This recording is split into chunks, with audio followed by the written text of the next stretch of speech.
कर ली दूसरी शादी। मैं छोड़ के उसको साथ लेके मलेशिया चला गया। ना घर था ना बाहर था। वो अम्मी की तरफ कभी रहती रही, कभी बहनों की तरफ। मैंने रात को चादर ओढ़नी, कचड़े के ढेर से मैंने बोतलें उठाना, आना शाम बुरे वाले को देना, उसके 50 में मिल जाएगी, 60 में मिल जाएगी, 40 में। वो मैंने ये बच्चों को चाय के साथ रस में डुबो कर खिला के खुद पानी पी लेती थी। मैं तो जलील हो गई हूँ। मेरा कोई देख लेगा खानदान कि इतनी अमीर थी। मैं कहा क्यों ना फौजिया मरी जाऊँ, तो चलो इनको भी मार देती हूँ। मैंने आटा लिया, नीला धोता, मैं इनको देखने लग गई। मैंने कहा ये मेरे मासूम बच्चे हैं, एक दूसरे से पहले मरने का कर रहे हैं। फौजिया तो कितनी जालिम है। मैं कहा इनको मैं क्यों मारूं। इनको देख के मेरा हौसला बढ़ा। मम्मा आपने इसलिए जहर मिलाया, मैं पता मेरे हालात नहीं ठीक, हम नहीं कहेंगे आपको। अस्सलाम वालेकुम, आप देख रहे हैं लीडर टीवी और मैं हूं एनी फैसल। और आज मेरे साथ जो औरत मौजूद है जिन्होंने मलेशिया में बहुत लग्जरी ज़िंदगी गुजारी, एक दिन में 8-8 सूट बदलने वाली औरत आज किस हालात में ज़िंदगी गुजार रही है और क्यों गुजार रही है। एक रिक्शा चलाने पर मजबूर हैं अपने बच्चों की कफ़ालत करने के लिए। क्या हमारे मुआशरे में औरत इतनी मजबूर है? क्या हमारे मुआशरे में औरत को कोई पूछने वाला नहीं है? यही औरत अगर तंग कपड़े पहनकर या शॉर्ट कपड़े पहनकर मार्केट में निकल जाए तो हर इंसान की नज़र उठती है, तनकीद करने वाले भी उठ जाते हैं, सोशल मीडिया पे वायरल भी कर दिया जाता है। लेकिन अगर वही औरत इज्जत के साथ अपने घर का चूल्हा चलाने की एक नाकाम सी कोशिश कर रही हो तो तब वो औरत किसी को नज़र नहीं आती। मतलब कि ये बात यहाँ पर आकर सच साबित हो जाती है कि अगर एक औरत सर ढांप ले तो उसके लिए किसी की नज़र नहीं उठती, और सर कपड़े उतारने के लिए एक औरत पर लाखों रुपये खर्च कर दिए जाते हैं। इसी सोसाइटी में हम लोग रहते हैं और इसी सोसाइटी में ऐसी औरतें हैं जो अपने रोज़गार के लिए, अपने बच्चों के लिए, जिनका कोई सहारा नहीं है, जो अपने बच्चों की कफ़ालत करने के लिए ज़िंदगी की मुश्किल से मुश्किल जो एक आदमी भी नहीं बर्दाश्त कर सकता वो सब कुछ फेस कर रही होती हैं। और इस तरह के लोगों को भी फेस कर रही होती हैं जो फिर भी इज़्ज़त के साथ भी ज़िंदगी गुजारने नहीं देते। मेरे साथ फौजिया मौजूद हैं। इनके साथ ये सब कुछ क्यों हुआ और आज ये क्यों एक रिक्शा चलाने पर मजबूर हैं, इनसे पूछते हैं। अस्सलाम वालेकुम। वालेकुम अस्सलाम। कैसी फौजिया? अल्लाह का शुक्र। मलेशिया में आप इतनी अच्छी ज़िंदगी गुजारी थी, तो ऐसा क्या हुआ कि आपको मलेशिया से वापस आना पड़ा? जिस वजह से मैं आई थी वो मैं बता भी रही हूँ, मैं फिर भी वही बताऊँगी कि मेरे भाई थे आज़म खान, उनकी डेथ हो गई थी। उन्होंने सुसाइड कर ली थी क्योंकि वो भी मीडिया में थे। उसको तनख्वाही नहीं मिलती थी, 8 माह से तनख्वाही बल्कि साल की जमा की हुई थी ज़िया शाहद ने। उन्होंने सुसाइड कर ली। मुझे उसकी मैयत पे आना पड़ा। जब मैं उधर से यहाँ आई, मलेशिया से आप भाई की वजह? जी मैयत पे आई। मैं बड़ी था, तीसरा दिन में आई थी। बल्कि कि मैंने अपने भाई का मुंह भी नहीं देखा। मैं इतनी बदनसीब हूँ कि मैंने अपने भाई का मुंह भी नहीं देखा। तो जब हम इधर आए उसके बाद अब्बू सदमे से फौत हो गए। अब्बू जब फौत हो गए पीछे मेरे हस्बैंड भी आ गए। जब वो आ गए नहीं इधर, क्योंकि वो ट्रैवल एजेंट थे, उनके पास दौलत पैसा अल्लाह पाक ने उस पर बहुत उसको दे दिया। तो उन्होंने कर ली दूसरी शादी। मैं टेंशनों में थी, भाई की फौत की भी थी, परेशानी में थी। ऊपर से अब्बू होते गए, ऊपर से मेरा बेटा होने वाला था, चौथा बेटा मेरा। तो मुझे नहीं समझ लगी। उन्होंने शादी करके हमें छोड़ के उसको साथ लेके मलेशिया चला गया और हमसे कॉन्टैक्ट भी ख़त्म कर दिया। आपको यहीं पे छोड़ गए? जी, मुझे बच्चों के साथ यहीं पे, ना घर था ना बाहर था। वो अम्मी की तरफ कभी रहती रही, कभी बहनों की तरफ। हार के उनके भी घर के हालात नहीं सही थे। फिर मैं मकान किराए पे आ गई। मकान किराए पे लिए बड़े मुश्किलों से। फिर मैंने बहनों भाइयों को नहीं बता सकी। पहले तो मैं बता ही नहीं सकी कि मेरे रफ़ाकत ने, हस्बैंड ने ये कर दिया, क्योंकि मुझ पे इतना अच्छा वक्त था। मैं उधर से अपने, क्योंकि मेरी वो वालदा थी, मेरी वो बहनें थी, तो भाई तो था नहीं, तब्बू का भी नहीं था कोई कारोबार। तो मैं इनको बिल वगैरह भी मैं ही भेजती थी। मैं इनको नहीं बताती। वो शरीका नहीं जिसे कहते हैं कि शरीके के आगे। वहाँ पर से घर वालों को सपोर्ट करती थी? जी हाँ, मैं उनको भी करती थी। मैं यहाँ तक कि मेरे हस्बैंड भी और मैं दोनों मिल के हम सबकी इमदाद किया करते होते थे। किसी रिश्तेदार हो, किसी को गरीब को भी देखना, हम उनकी इमदाद भी किया करते थे। तो ये है कि फिर उन्होंने पता किया, मेरे बच्चे भूख से बेहाल हो गए। डिवोर्स नहीं हुई? नहीं, मेरी तलाक नहीं हुई थी।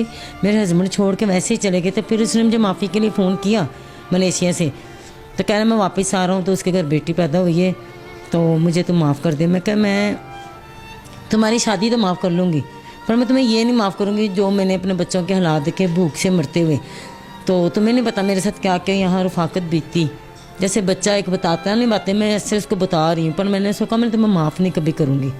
ना तो मेरे दिन का हिसाब दे सकता है, ना तो मेरी रात का हिसाब दे सकता है, ना तो मेरे बच्चों का हिसाब दे सकता है।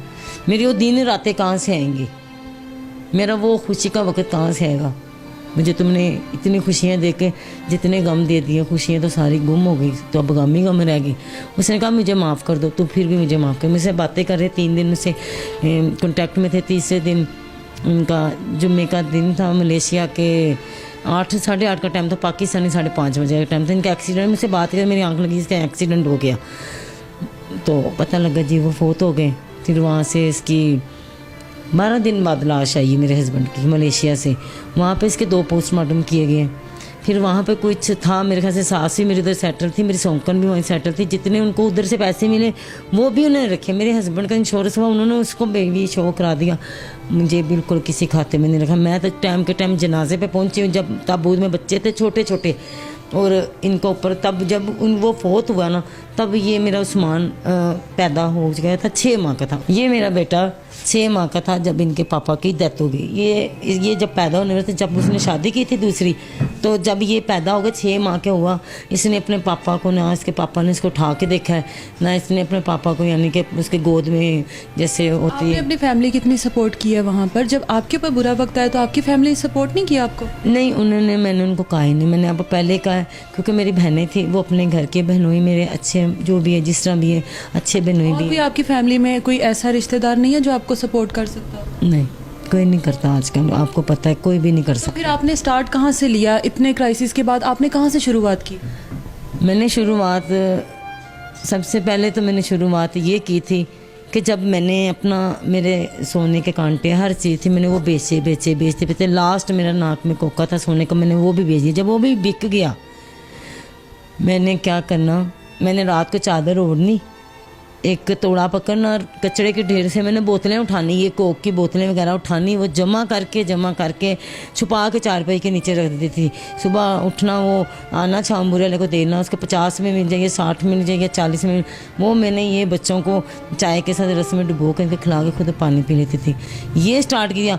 उसके बाद बच्चे थे, फिर करते करते इतनी को तंग हो गई, मैंने आटा लेके आई हूँ, किलो आटा लेके आई थी, इसी तरह छामूरा रात को जमा किया। मैंने फैसला कर दिया आज मैं क्या बस करूँगी, आइंदा के बाद मैं तो जलील हो गई हूँ, मेरा कोई देख लेगा खानदान कि इतनी अमीर थी। मैं कहा क्यों ना फौजिया मरी जाऊँ। फिर मैंने कहा मैं मर जाऊँगी, मेरे बच्चों क्या होगा, तो चलो इनको भी मार देती हूँ। मैंने आटा लिया, नीला थोथा, उसको मैंने 10 रुपये का लिया था, मुझे अभी भी याद है। 10 रुपये का मैंने नीला थोथा लिया, मैं बैठ के आटा गूंदा, बच्चे खुश आगे पीछे, मम्मा कब गूंदोगी, कब पकाओगी। 2 दिन से मेरे बच्चे भूखे।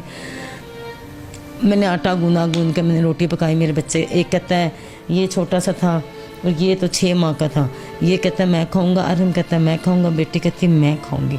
मैं इनको देखने लग गई। मैंने कहा ये मेरे मासूम बच्चे हैं, एक दूसरे से पहले मरने का कर रहे हैं। फौजिया तो कितनी जालिम है। मैंने अपने आप को कहा कि तो कितनी जालिम है, तुमसे वो रोटी मांगते, तुम उनको रोटी नहीं दे सकती। अच्छा रफाकत, तुम्हें अल्लाह सजा दे। मैं कहा इनको मैं क्यों मारूं, इनको देख के मेरा हौसला बढ़ा। अब रोटी पे ही कर रहे हैं। मैंने उनको कहा बेटा रोटी नहीं मिली, मैंने आटा फेंक दिया, पानी में भगा दिया। कहते मामा क्यों फेंक दिया आपने। और मुझे कहता, मेरी बेटी कहती है मामा आपने, ये छोटा सा ये बोल भी नहीं सकता था, मैं बस ये करता था, मामा आपने क्यों फेंक दिया। मैं कहा बेटा इसमें छिपकली फिर गई। कहते मामा आप झूठ कह रही हो, आप हमें खाना नहीं देती, पापा में देगा बड़ा बड़ा जैसे। मैं कहा नहीं, मैं कैसे, मैं तो मरने लगी थी, मैं आपको भी मारने लगी थी, मैंने इसमें जहर मिला दिया। तो कहता है मामा आपने इसलिए जहर मिलाया, मैं पता मैंने लात नहीं ठीक, हम नहीं कहेंगे आपको। फिर मैंने हौसला किया, मैंने अपने बच्चों को देख के ये हिम्मत की कि मेरे बच्चे मरने के लिए तैयार हैं, तो तुम्हारे तो हाथ पैर है, चल फौजिया तू रूढ़ी ते कचरा तो छापर जो बोतलें उठा कर दी, चल तू कभी मुलाजिम में रखी थी, आज घर लोगों के घर में काम ढूंढ। मैंने काम ढूंढे। फिर आप पढ़ी नहीं हुई? नहीं मैं पढ़ी नहीं थी, यही तो ताना। और कोई आपको काम आता था इस तरह का? मलेशिया में जॉब की कोई? मलेशिया में मैंने कोई जॉब नहीं की। वैसे क्या आपको काम आता? मैं गारमेंट्स की भी हुनर रखती हूँ, मैंने गारमेंट्स की स्टिच करती हैं? हाँ, मैंने बहुत फिल्मों में, सारा टेक्सटाइल में, हिजवेरी टेक्सटाइल में भी मैंने काम किया। मैंने आपने किसी ऐसी जगह पे क्यों नहीं अब ट्राई किया जहाँ पर आपको ये काम आता, तो किसी फैक्ट्री में या किसी शॉप पे? मैं नहीं कर सकती क्योंकि मेरे बच्चों को पल पल मेरी ज़रूरत है। मैं रिक्शा लेके जाती हूँ, मेरा एक पैर घर होता है, एक पैर बाहर। मैंने जब भी जाना घर को ताला लगा के जाती हूँ, आज तक का मेरा रिकॉर्ड है। कब से चला रही हैं रिक्शा?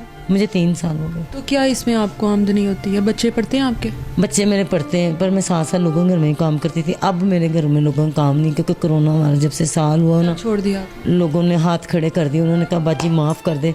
कईयों ने मुझे कहा कि हमारे पास पैसे नहीं है, हमें बख्श दे। मैं कह जाओ बख्श दिए, पर अल्लाह ने मेरी सुनी, अल्लाह ने मुझे दिए। ये घर का किराया कितना? इसका 9,000। 9,000। और रिक्शे चलाकर आप इनकी फीसें भी निकालती हैं, घर का खर्चा भी करती हैं? हाँ जी। और किसी की कोई सपोर्ट नहीं?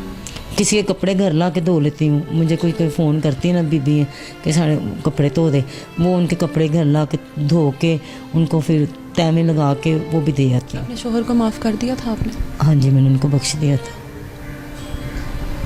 जी, तो आप लोगों ने सुन लिया, ये होती है औरत। हम जैसे लोगों के लिए मैं अपने आप को इसलिए हर बार इस चीज़ में शामिल करती हूँ क्योंकि शायद हम लोगों के ऊपर जब ये सब कुछ है तो हम लोग ये सब फेस नहीं कर सकते हैं।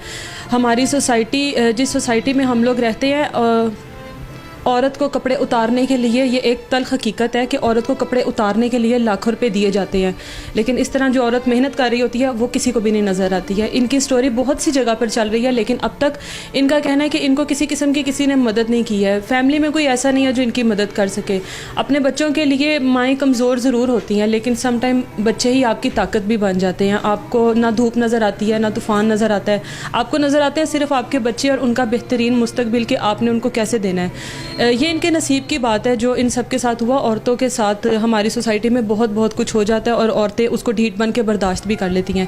इनका नंबर हमारी स्क्रीन पर चल रहा है। आप लोगों में से कोई भी अगर इनकी मदद करना चाहता है तो प्लीज़ इनको मदद करने की गर्ज से इनको कॉल कीजिएगा और इनकी मदद करिए जितना भी हो सकता है। आगे रमज़ानुल मुबारक आ रहा है तो उसके लिए भी ऐसे लोगों को हमेशा नज़र में रखा करें। इसीलिए इनकी स्टोरी सामने लेकर आते हैं ताकि आप लोगों को ऐसे लोग हमेशा नज़र आते रहें, क्योंकि हम लोगों की छोटी सी नेकी सबसे बड़ी इबादत होती है और हम लोगों की छोटी सी नेकी से अगर इनके घर में खुशियाँ आती हैं तो इससे बढ़कर और कुछ भी नहीं है। आप लोगों की बहुत सी दुआएं ऐसे ही कबूल हो जाएंगी जब आप ऐसे लोगों के बारे में सोचेंगे। मैं आपको दोबारा किसी और स्टोरी के साथ मिलूंगी, तब तक अपना बहुत सारा ख्याल रखिए। अल्लाह हाफ़िज़।